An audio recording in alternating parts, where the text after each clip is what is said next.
Welcome to the Wellness Esquire Podcast. I'm Ariella, and I'm really excited for you to listen to the rest of my conversation with my friend, Rich Bracken. Rich is an emotional intelligence and leadership expert who brings his wisdom and amazing energy to individuals and businesses around the world, helping lawyers and other professionals level up through the power of vulnerability, connection, and fun, and sometimes a good dance party. If you haven't listened to part one with Rich yet, I would love for you to go back and listen to last week's episode first and then catch up with us here. Either way, though, I know you're going to get tons of value from this conversation. I hope you're being kind to yourself today, and if not, now's a good time to start.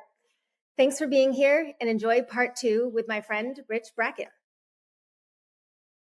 And it's so crazy when you think about what we actually, not just in law, I think across the board, but maybe especially in law in certain ways, we're so focused on, certain metrics. Mm-hmm. And how we evaluate people and, who's the right fit and what are we looking for and what does success mean? Mm-hmm. And the whole what does success mean is, a whole other thing, which we can talk about.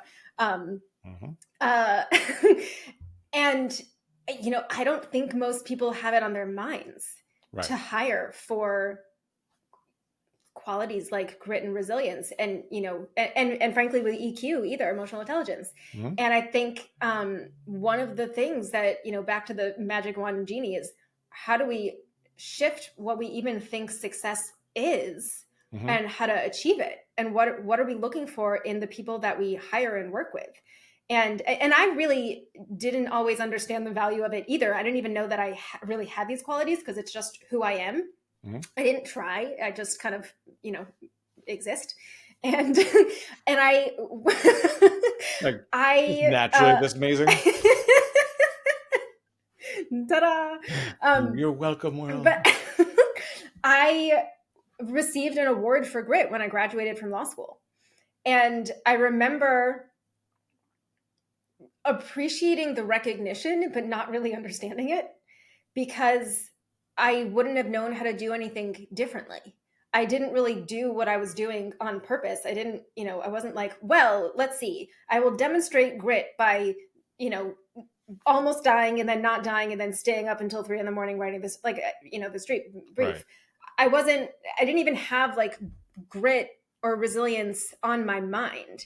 And it wasn't until, I don't know when exactly, but, a few years after law school and, I've gone through, much more life since then. And other things started to help me realize, oh, maybe that's a quality that sets me apart. And maybe that's, valuable in ways that I didn't even recognize. Mm-hmm. And I, by the way, think that anyone can develop and harness those kinds of qualities. I think, people are born with different levels of it. And some people may not have it as, high as, I kind of started out with, but I think we all have the ability to find it within us and develop it out. And what if we all just, as you said, like, how do we get this trend going of recognizing the impact of it and learning to harness it within ourselves and within each other and create environments in which we're really making that, one of our top priorities because we understand how it can massively improve and enhance our lives personally and professionally. Mm-hmm. We need it. So I think, I'm going to use my third genie wish. Yay. My third genie wish, and it's going to be like a run-on sentence because there's a couple things I want to include in it. Okay. But I would also like to make things like super lawyers, chambers, all of the rankings go away and be replaced by qualitative differentiators from individuals. So instead of saying, we did this matter, how did we overcome that problem with grit and resilience?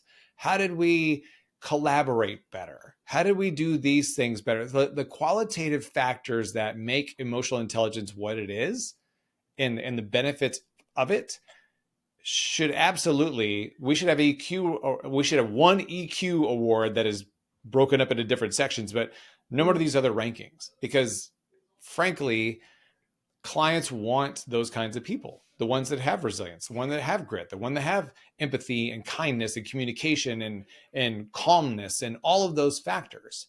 Yeah. So those are the things that are so important. And also now I'm like, it should also, I would be interested to see if an organization, let's just say they got to maybe their final round of candidates for a role or attorneys that they were looking for, lateral inclusion or whatever that winds up being, if they assessed them with emotional intelligence assessments, and then they took whomever it was that had the highest emotional intelligence, I would be so fascinated to see how long that individual stayed. Did they elevate within the organization? Like, what was the success rate of those that were hired based on the quantity and quality of their emotional intelligence versus just acumen or awards or things like that outside of the grit award? The grit award is fantastic. And I'm going to go look at your LinkedIn later on. And if it's not on there, I'm going to be very upset. I actually don't even know if it's on there. It will be by the end of the day if I have anything to say about it. But it just, to me, those are the things that are just, the rest is table stakes. Like, you should be able to do the law. You should be able to do these things. You should be able to interpret stuff. And I'm grossly over exaggerating. I'm sorry I made somebody mad, but so redline my comments all you want. But what I'm saying is that those intangibles that are so differentiating, so important, so critical to the relationship, both externally and internally, those are the things that should be celebrated and rewarded. Not like, yay, I worked 8,700 hours this week. Pat me on the back and give me a raise. No. Find those qualitative differentiators, those emotional intelligence differentiators. The quality of what you're doing, not the quantity of it, should be the determinant. Yes. All of that. Now I just lost all three of my wishes, but they were all spent on good things. Well, I gave you a genie, but I also gave you a magic wand, so I don't think there's a king, a so cap on that. And you're the king, so I think you can also a king with a magic genie, wand so and a lamp. I'm in a great Disney spot right now. I think we're good. So, how do you, at this stage in your life and career, because this can change, how do you today define success for yourself? For me, it's my measure of success may be very oversimplistic, but it is what it is. And that is this, is that anytime I come in contact with someone, anytime I do a presentation, anytime I do a coaching, anytime I get feedback from an event, if I've changed one person, then I have been successful. I don't care if it's a room of 10 and I don't care if it's a room of 10,000. If one person changes their trajectory voluntarily because of something that they heard that made a difference in their life, I have been successful. I have done my job. Now, do I want to have that happen for everyone? Of course I do. Do I think it's going to happen for everyone? No, because I'm a realist and law of averages is what it is. But if I can break through to as many people as possible, if I can make them aware of their qualitative differentiators, their emotional differentiators, what they can do to make themselves happier and more productive and more collaborative and all those different things through emotional intelligence and empathy. And that to me is success. You know, the dollars and the stages and the trips and the company title logos that I can put on my website, that will come. I'm not worried about that because I have gotten to the point that I've gotten to now by truly caring, by truly giving a damn about my audiences, my clients, every face in that audience, from the most ready to hear it to the least ready to hear it. I want to make sure that I am hitting and making an impression on everyone. Will everybody like me? No. Will everybody get what I'm trying to get? No, because they may not be ready for it yet. But every audience I step in front of, somebody out there needs to hear what I have to say. The other ones, they need to hear it too, but it needs to be on their decision. So if I can change one life every time I come in contact with someone or an audience, that is success to me. Love that. You know, I think about you shared with me a story one time and you touched on this earlier about one colleague in particular who heard your podcast. And I don't know what the episode was focused on, but she recognized you as a safe person. And so she created a business development meeting with you as a cover for I'm not okay and I need someone to talk to. And I think you're going to be it. Right. And I, first of all, kudos for you or to you for creating, a platform where you get to talk about the things and then people hear it and then can recognize you as that safe person. And then come up with hey, I've got, work stuff to talk about, kind of Right. cover and Right. actually just kind of fall apart in front of you and feel like they can. Mm-hmm. And that's that kind of situation is my dream. One of my dreams with the Wellness Esquire. I envision the brand name of the Wellness Esquire becoming so known that, if you see on someone's desk a Wellness Esquire mug, can that be code for like, hey, I think maybe that's a safe person I can talk to about whatever this thing is that I'm dealing with. I've got something mental health going on with me and it's impacting my work and I don't know what to do. My boss asked me to do something that I think is unethical. How the hell do I handle that? I'm dealing with something and I feel alone and terrified and I've got no one. Right. So if we can just make it so much easier for people to find the you and the me and the really a lot of other people who want to help. But the other side of that is, I think there are a lot of people who want to help and don't know how to. I have a friend who was a practicing attorney, now coaches attorneys and other professionals. And is very focused also on the well-being aspect. And she told me a story about a client of hers that had one of these scenarios that you talked about of, an attorney coming to her completely falling apart, just, sobbing on the floor. And this client of my friend's had no idea what to do and just sent the person back to work. And because they just weren't equipped to know what the hell do you do in that situation? We're not trained. And back to, your focus on emotional intelligence, you can, feel like you care, but if you have no idea what to do and you haven't been given the tools to handle this when someone actually does come to you, you can really screw it up, even if you really don't want to. And so how do we even, create, well, I'll ask you, so how do we, work on creating an environment where it's not just that it's, sort of deemed to be an accepted thing that you can talk about what you're going through, but how do we guide people to feel like, oh, when someone comes to me, I'm not going to at least make it worse. Maybe I don't know how to make it better, but I'm not going to really screw it up. Right. Well, and so a couple of different things. One, my marketing mind went to the idea that the Wellness Esquire, the acronym would be we. So we all can get through this together. We all should be working together to come together to take care of each other. Right. Yeah. I'm just, that's just my marketing mind by default. But with that example, and I think most times the one thing that is lacking in organizations, and this is legal and outside of legal, is psychological safety. And most times I would be really interested, and maybe there's a poll here somewhere. Do you know what resources are available to you? Do you know what to do in case of fire, break glass with that kind of a conversation? And also, sometimes we're not the person that needs to be the solution. And I think so many times we feel like somebody came to me, therefore I'm under pressure to come up with a solution to fix them. That's not always the case. You're just the safest first step for them to unload what they need to unload. And so I think more organizations need to have more continuous conversations, because what happens, we onboard with somebody or like, yeah, here's your HR 30-minute onboarding conversation. We have benefits, we have insurance, we have FMLA, blah, blah, blah. Here are the things. When was the next time you heard about that? Probably once at the annual elections meeting.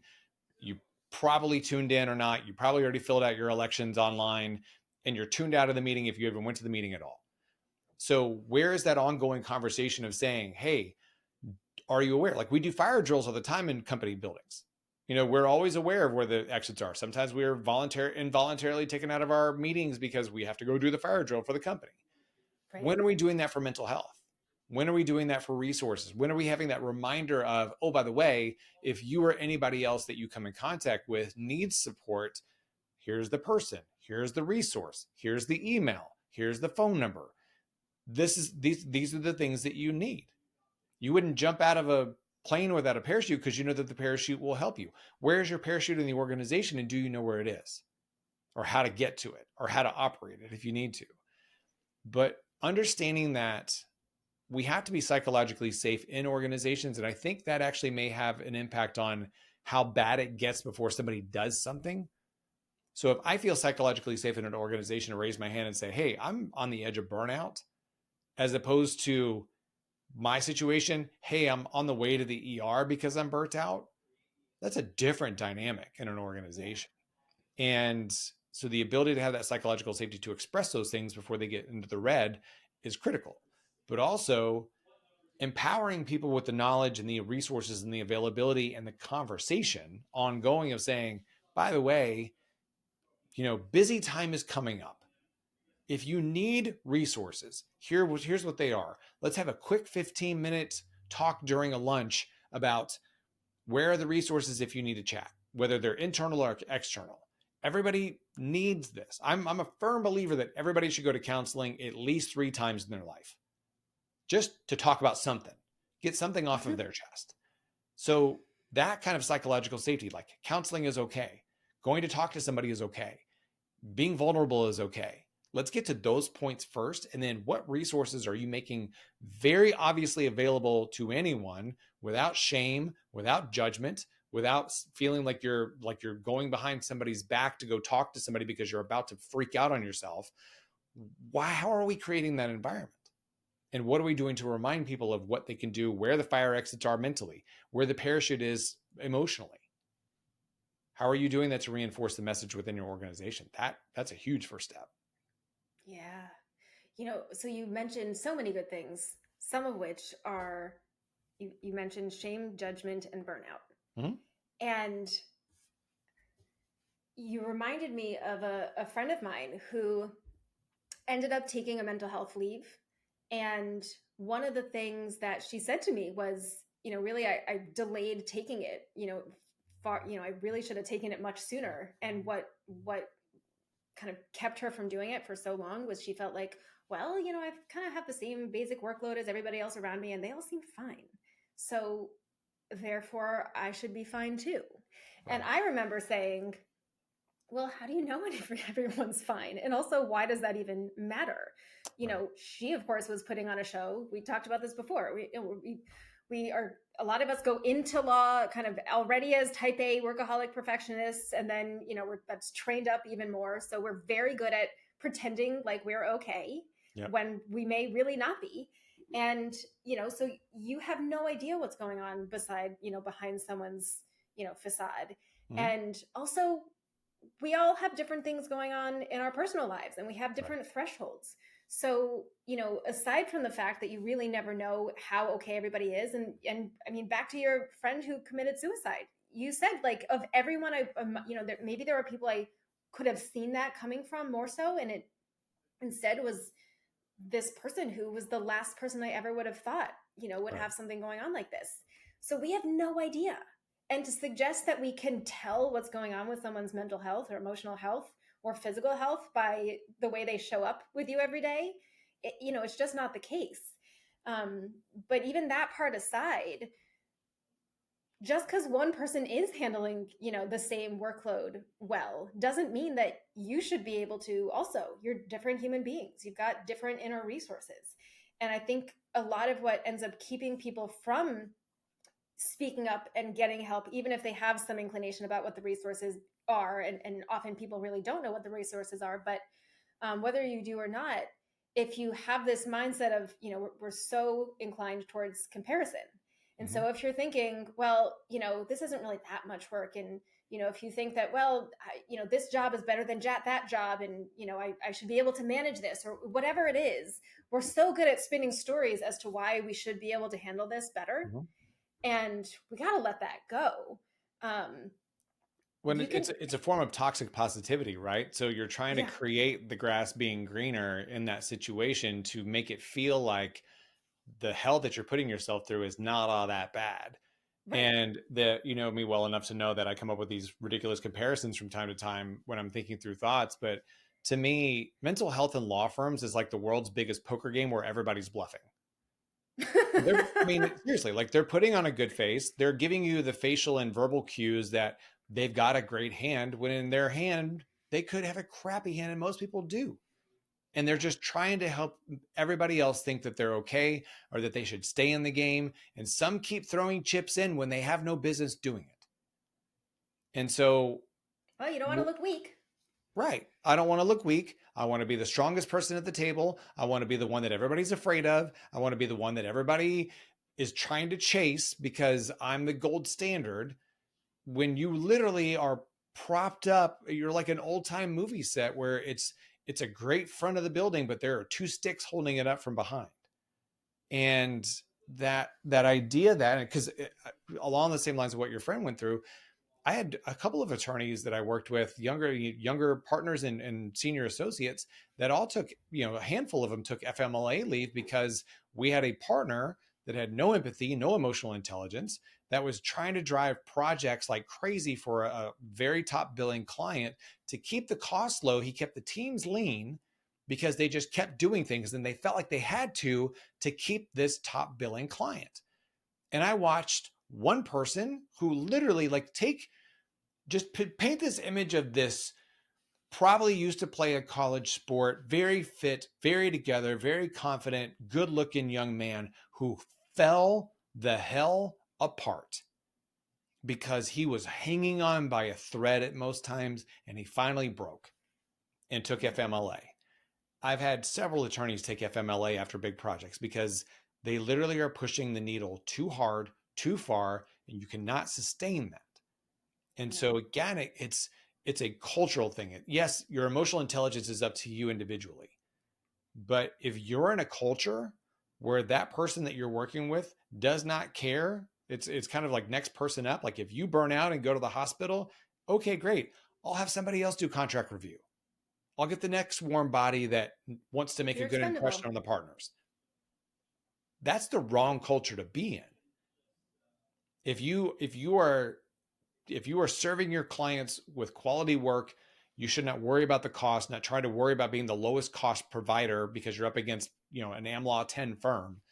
You need to be doing the best for you, your team, your firm, and your client at the same time. And you can without sacrificing one of the different elements involved in. Period. That's just my belief. I would agree with your belief. One of the things that I end up talking about a lot when I speak, especially with law students, attorneys also, but even law students are already so afraid of becoming burnt out and of losing themselves. Right. Because they hear about the industry, they're not naive, and so they're concerned. They're ambitious people who want to kick ass in their careers, but they're terrified. They don't know how to find an environment where they'll actually be able to thrive, and sustainably so. You mentioned, how do you even create a work environment where what you do is sustainable? And and this is on the sustainable piece.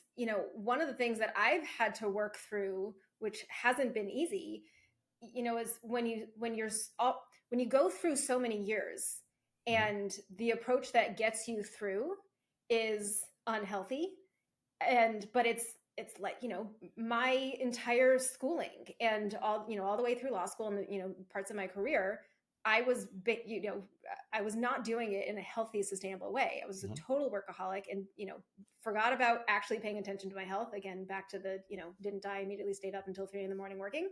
Not good for me as a human. No. But I wasn't thinking about myself. I wanted to be, I had work to do.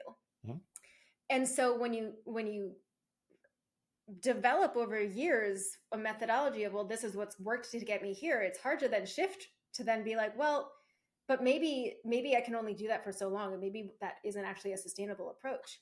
And so students, especially, I think if we can get students understanding that maybe what you've done up until this point is not going to be a good formula for the long term and for developing your career. The earlier we can get people understanding that, the better. But also, again, when I speak with law students, especially, I try to guide them about thinking, what are your values? What are your priorities? What do you actually want your career to look like? What do you want your life to look like? And how does your career fit into that? Right. Because, no one really, that's not like part of school. No one trains us in 5th grade to think about like, hey, who am I? What am I all about? What's my purpose? Mm-hmm. What's important to me? Why am I doing this? And, even if you're passion filled, there's still going to be a lot of questions that you haven't thought about with how you structure your day and your life and how you show up for people and for yourself. And I think certainly one of the things that I was missing for most of my career was understanding, what kind of environment I needed to be in for myself Mm-hmm. to be able to thrive. Right. And I really actually enjoy guiding law students to think about those questions so that they can be better prepared when they go out into the world and get jobs, so they can more easily, hopefully, sit in conversations with prospective employers and just kind of feel like, yeah, I could get a really big paycheck here, but I think they're going to run me into the ground and not give a shit. Right. Versus, yeah, this is maybe a less flashy firm and I'm not sure I'm going to, get all the fancy awards and stuff, but I'll be able to see my friends. I'll be able to go work out. I'll be able to, eat real food.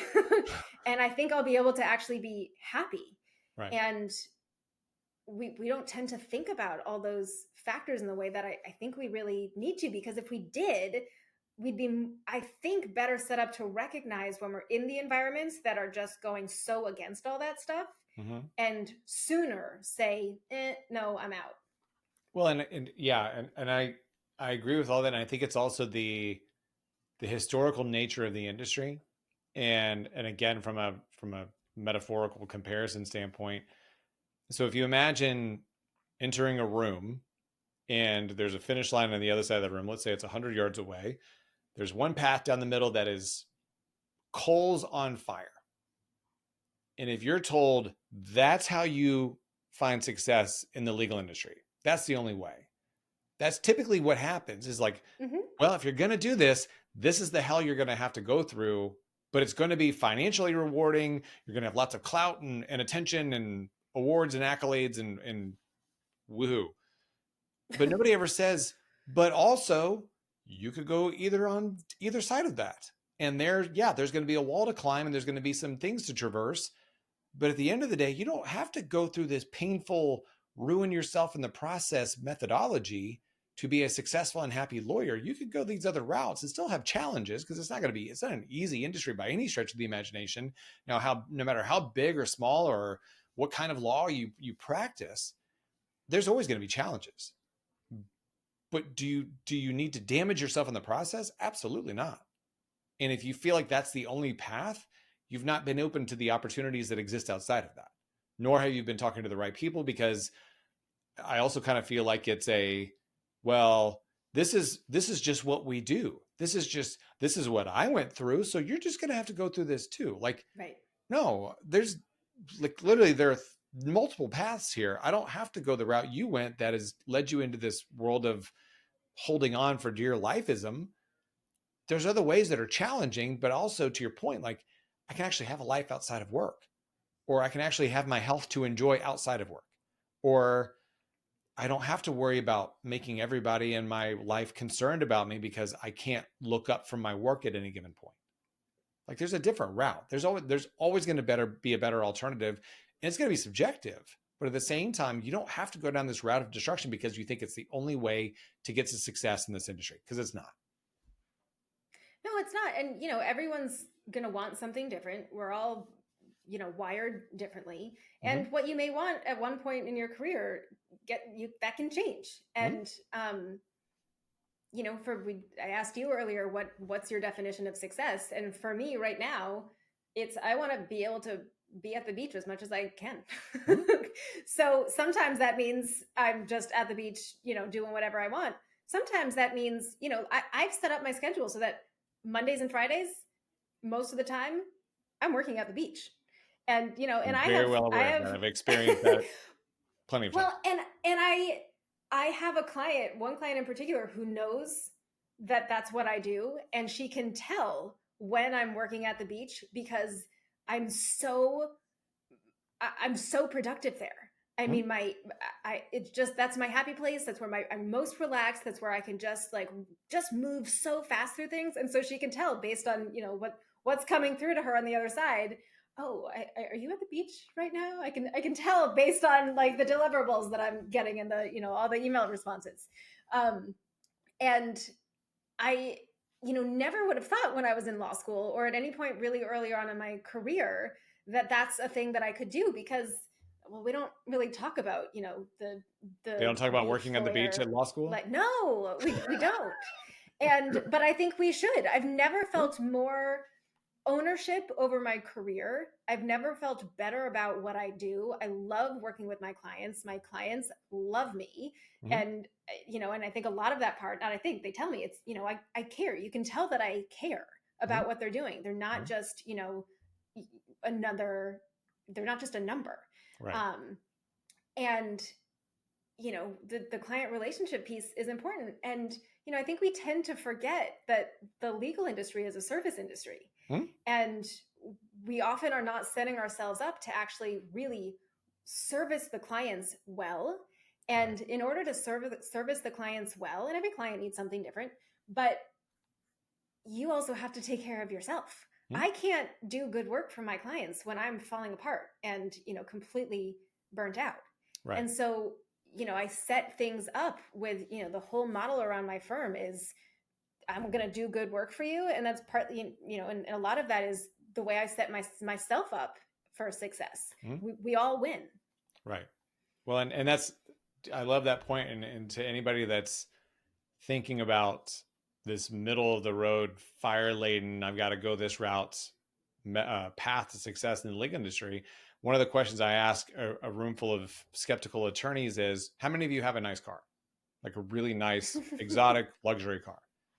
And a couple of them will raise their hands because, they're proud of that, which is great. Good on them. They've earned that.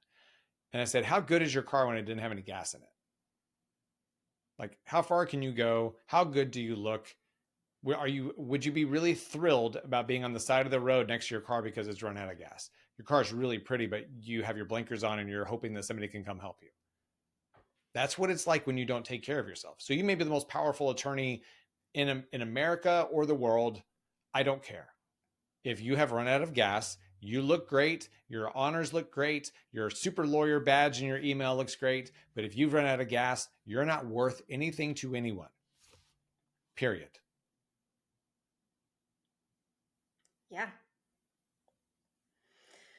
So I want to ask you a question that goes back to one of the things we were talking about earlier, about vulnerability and feeling other. Is there something that you can share, either something that you've gone through before and moved on from, or something that you're experiencing now that makes you feel like an outsider, just different? It's hard. The only reason I'm like even pausing on that, because kind of also going back to something else we talked about, I don't know that the things that I've gone through are that different than what other people are battling, because I don't know what other people are battling. And so I could say something like, I've battled through depression numerous times. I have overcome traumatic scenarios in my life, friends and colleagues committing suicide, friends and being murdered. Like I've been through those things that are tragic in nature. But I also understand that there are others that have been through that too. But most times we don't talk about those things. Yeah. So I think, and then of course I'm thinking about the ridiculous things that I've done in my life. Yes. Has hanging from a blimp 1,000 feet of the Atlantic Ocean made me a better person, and nobody else can say that? One other person could say it, and it was the person that I competed against on the game show. 2 people that I know of in the world who have done that. Hold on. I think we need to go into that, because I also want to get into the fun things. So what? So I've been on a couple of game shows in my life. One of which was a show called I'd Do Anything. It was on ESPN. It was myself and 2 other guys that competed. Basically the show Fear Factor, anything where you like lay in a box and get covered with spiders. Yeah, no thanks. So it was a sports version of Fear Factor on ESPN. And we went through these challenges. We had to, do physical challenges and There was one thing where we had to do human curling, where we were in biker shorts and a helmet with a camera on it on an ice skating rink. There's videos and photos. I will share them with you. Thank you. They're hilarious. But one of the stunts was, the finale was that we went to New York and we went to this airfield, and this huge blimp was out on the airfield, and they told us that we were going to have to retrieve balls like at the U.S. Open, the tennis tournament, which was going on at around the same time. What they didn't tell us was that we were going to be practicing being U.S. Open ball people while hanging from a blimp, floating over the Atlantic Ocean 1,000 feet in the air. They dropped 2 tennis nets underneath the blimp and connected them at the bottom. You crawled out of one side, crawled down the net, pulling off tennis balls and putting them in a bag.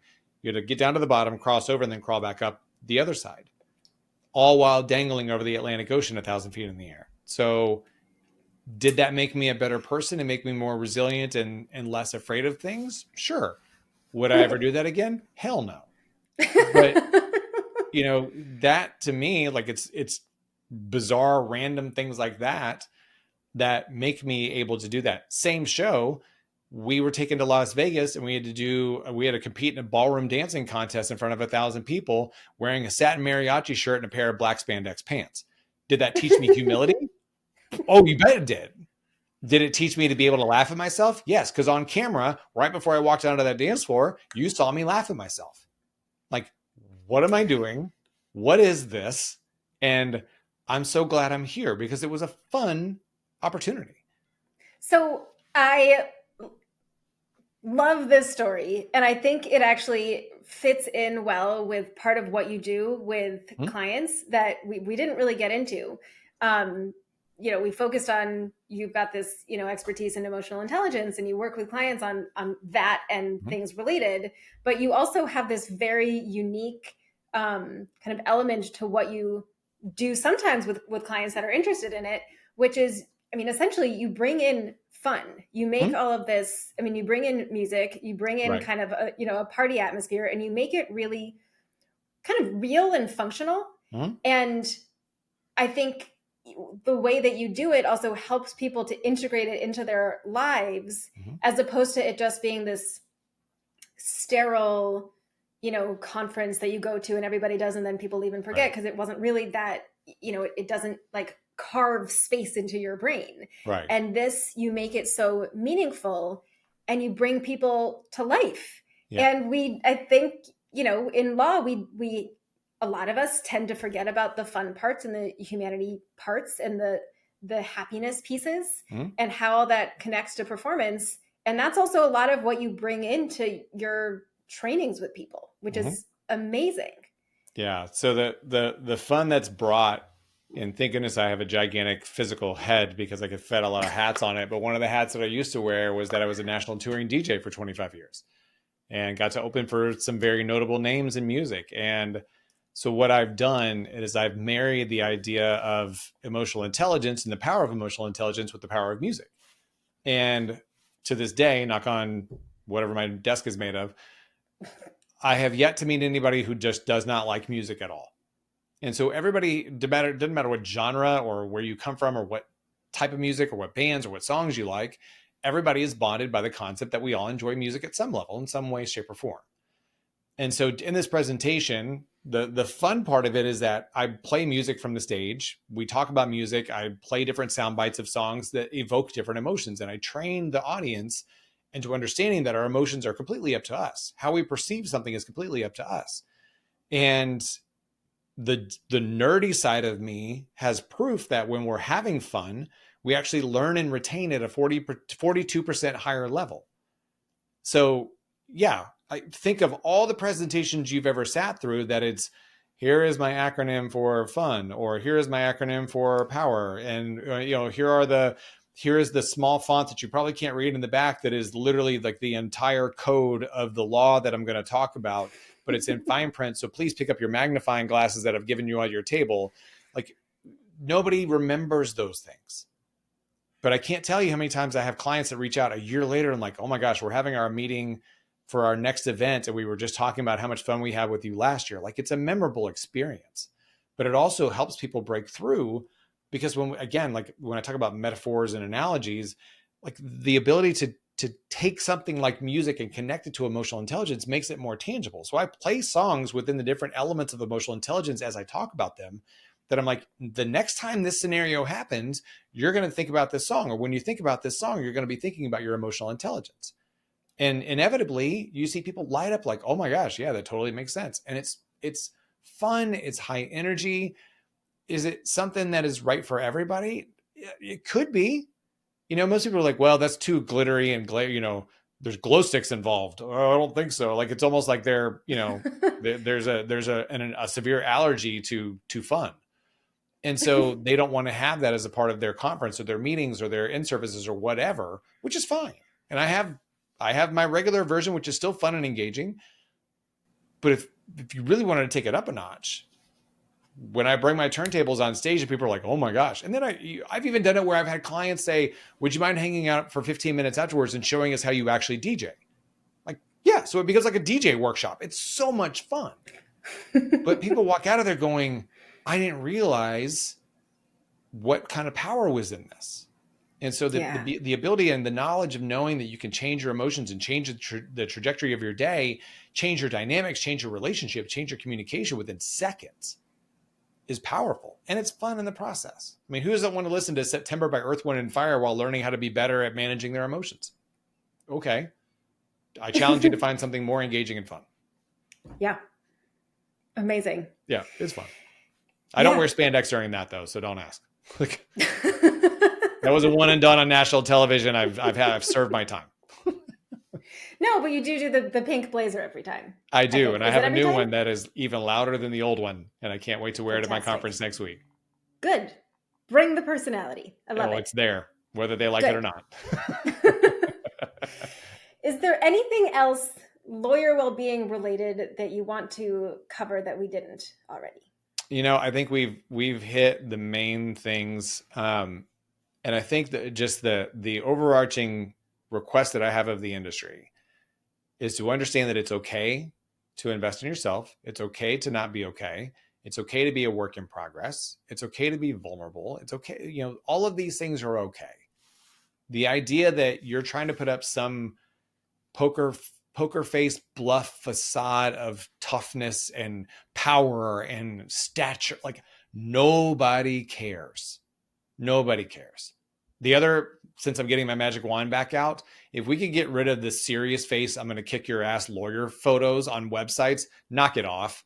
Nobody's afraid of you with your arms folded, staring at the camera like you're going to kill somebody. Nobody cares. Like, people want to be taken care of. They want to be served, but they don't want to. You're not intimidating anybody. So magic wand number 5, I think that is. So, but honestly, like, I just want people to understand that you are human deep down inside, no matter how covered up you want it to be, because you're trying to hide something or hide a vulnerability or some sort of fracture. It's okay. And those things get taken care of when you open up. Those things get taken care of when you talk with somebody. Those things get fixed and you become a better person because of it. So as good as you think you are now with your fractures and your hidden things and your poker face, it can get better. And yes, I am singing Lady Gaga in my head right now. Thank you so much. I love talking to you, and I love I love kind of being part of trying to make the legal industry better with you. It's fun. Yes. And I'm so grateful that you reached out to me when I was on that panel and who would have thought we would have wrapped this up by saying thank you, Clubhouse. Thank you, Clubhouse. Thank you very much. If you're still wherever you are. We don't know where you are. Yeah. Well, we still need to look into if they still exist and what's happening. Right. I'm so grateful for you. I'm very excited about doing more of this with you. I really am. There's so much to do, and I love the way you do it. Yeah. It's amazing. The feeling is very mutual. I'm very proud of you for everything that you've been doing. I'm very proud of the progress. I'm very proud of you for doing this. I'm very proud of your continued voice for wellness in our industry and beyond. And again, I'm so thrilled that I'm your friend. I'm so thrilled that we're connected. I'm so thrilled that we have the same mindset with this. I'm so thrilled that we can laugh like we do while also doing the right work to help people. So I'm honored to know you. I'm honored to call you a friend, and I'm honored to be a guest on your show. Thanks. Yeah. Thanks. Now, this is the Neat. part where you disappear out of the camera scene like you came into it.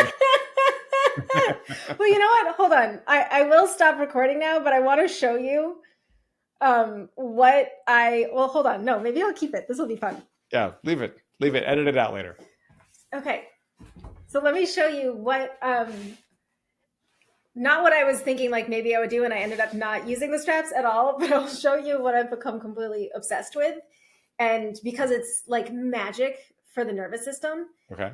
And so that's why then I was like, well, maybe I'll just hold on to them. Okay. So these are different strength resistance bands. Sure. And I love these fabric ones more than the regular like rubbery ones that everyone has. Those are fabric? These are, yeah, they're fabric and they're amazing. I'll send you the link. I love them. And I have different sizes and strengths and they're just magic. Okay.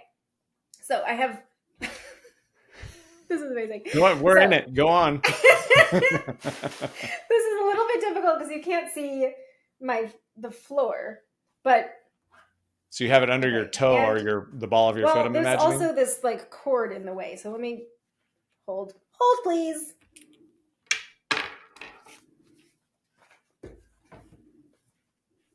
I did not see this. I did not. Okay. Okay. So we have these. You kind of look like a crossing guard right now, but go ahead. Straps.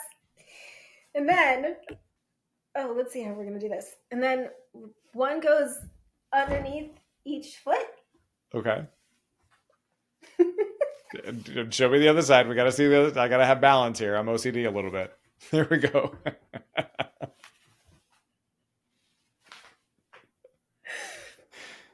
Okay. So then it just like it gives your brain different kind of proprioceptive and other kind of neuro feedback basically. Okay. And because with the Ehlers-Danlos syndrome, one of my challenges is just like in understanding my body. So different things that kind of put pressure on different parts of my body help my brain know like, oh, that's a shoulder, that's a knee, whatever. Right. So this has become like, first of all, like the most calming feeling. It's just because all of a sudden my brain just kind of knows more about where my body is. Okay. And tells my brain a lot of information about my spine, and it helps to like, it's just one of the things that I now do to improve the health and function of my spine. Okay. And it just like feels like magic. So wait, are the blue and the green different resistances? Yeah. So the blue, the blue is so stronger. Like I feel like I'm tipping in my chair for you. Like we've tested this out, my trainer and I. So sometimes, I mean, we will do the same strength on both sides. Okay.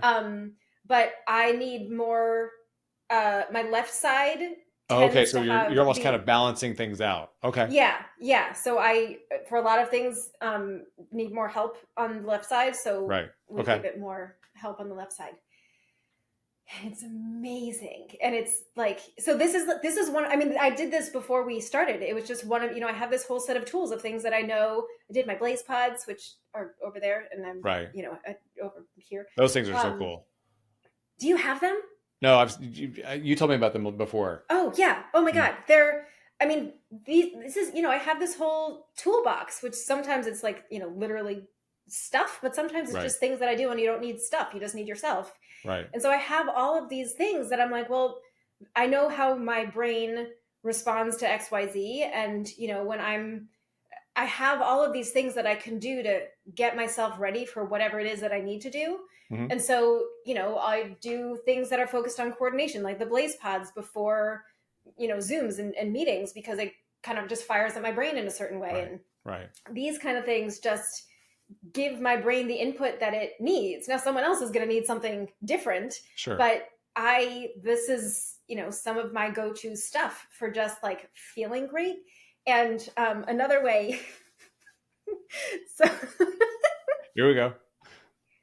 So I just started doing like this way of wrapping in the last couple of weeks, and I'm like completely obsessed with it. What I just showed you in the next one. And so this one, what I just showed you and this next one, like I've now just started doing I start my day with this every day because it just gets me going in the right way. And so we start.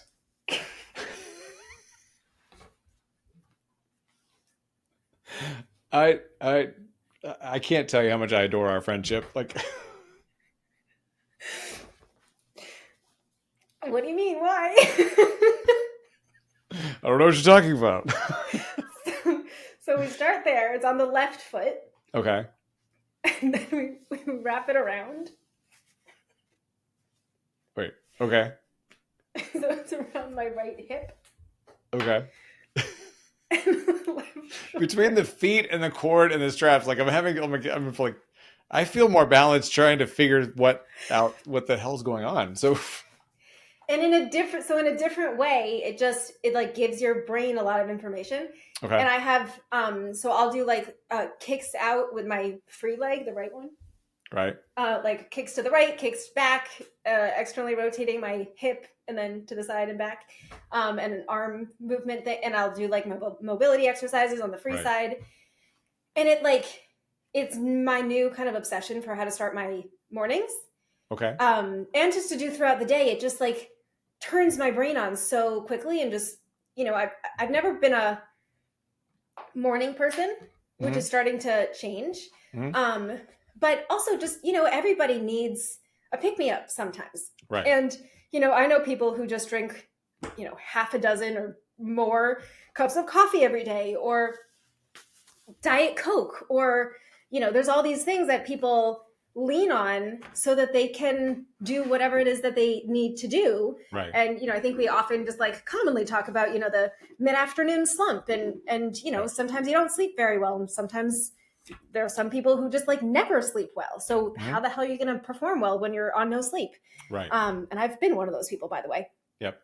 And now I get so energized and excited knowing that I have all of these tools so that I can show up as well as possible under, practically any circumstance. And it's so empowering to know that like, even if I didn't end up sleeping very well, I will be able to get through my day because I have these things that can help me, instead of just being like, well, oh shit, like this day is just fucked because I didn't sleep well and here's how everything's going to go wrong. No, like, okay, so maybe I didn't sleep well enough. Well, here's what I can do. Other things around pacing myself, but there's stuff I can do before I have meetings or when I'm working or, whatever it is that allows me to show up well, even if I'm not really feeling great in whatever way that is. Right. And actually I have a new friend who I think you would also love, who she's a psychotherapist, and she incorporates this kind of neuroperformance training in with her patients. Oh, interesting. And yeah. We're going to have a conversation for the podcast also because oh, cool. I mean, in the way that this kind of training completely changed my life, it's also completely changed her life. For me, it's been physical, primarily. I haven't really struggled with mental health stuff, except for a period of time after a concussion. But with my health history, it's just been a lot of crazy physical stuff, and this completely changed my life with that. And her story is with mental health. And even for me, even though that hasn't really been my big challenge area, I have tools that I use, for, just helping to manage, the anxiety that comes up just as a human with life, even though I'm not someone that I don't consider myself someone with anxiety, but I'm a person. So I experience it sometimes. And when it happens, I've got things that I can go to instead of just being like, ugh, I feel awful. I'm super anxious. That sucks. What am I going to do? I know what to do. And I mean, one of my goals with the Wellness Esquire, I mean, you talked about, psychological safety. How do we make sure that people even know what resources are out there? Because I mean, truthfully, most people don't. And that's one of the things that we've talked about too, with building out with the Wellness Esquires. One of my visions with it is how do we make it into this, such a community oriented place that also directs people to whatever information they need, whether they're a person or, they're the new chief wellness officer at a firm that's trying to figure this out for the first time, or a law school that's, hey, we should probably get something well-being oriented. How do we create a curriculum? can we put in one place in the Wellness Esquire the range of experts and resources that can help you figure all of this stuff out, regardless of what your particular issue area is, and where you are and what you need. How do we make it so easy and kind of frictionless for people to get the help that they need, that it's no longer this just huge challenge that's, I think it's hard enough for people to acknowledge to themselves that they need some help and that they have a problem and they don't have what they need to get where they need to go. It's a bigger step to then acknowledge that to somebody else. And then if it's then on top of that, so hard to even start finding what you need, like it's too hard. So how do we make all of that so much easier? So you can just be like, okay, I finally made it through the part of accepting to myself that I'm not where I need to be and I need some outside help. Okay, cool. Now, right in front of you, imagine we just have all these tools and people around you to say, I've had this similar experience and here's what helped me. Here's what didn't help me also. Right, exactly. Yeah. Because, with this neuroperformance training, which I'm obsessed with, I mean, one of my just general life goals is to bring it to the entire world. Because every human has a body and a nervous system. And so what if we all knew how to actually use these complicated mechanisms that we were born into? Right. But even with the access to resources that I've had throughout my life, it still took until I was, 33-ish to find this thing that has completely changed my life. So, we also just have to make it easier for people to find what they need. Yeah, completely agreed. Oh my gosh. So I'll send you the link for some straps and you can. Yes, please send those to me. And then I can't promise that I can be as stretchy as you are, but I will try it and I will film it. And if I fall on my face, I fall on my face. Well, make sure to record. I will walk you through it. Yeah.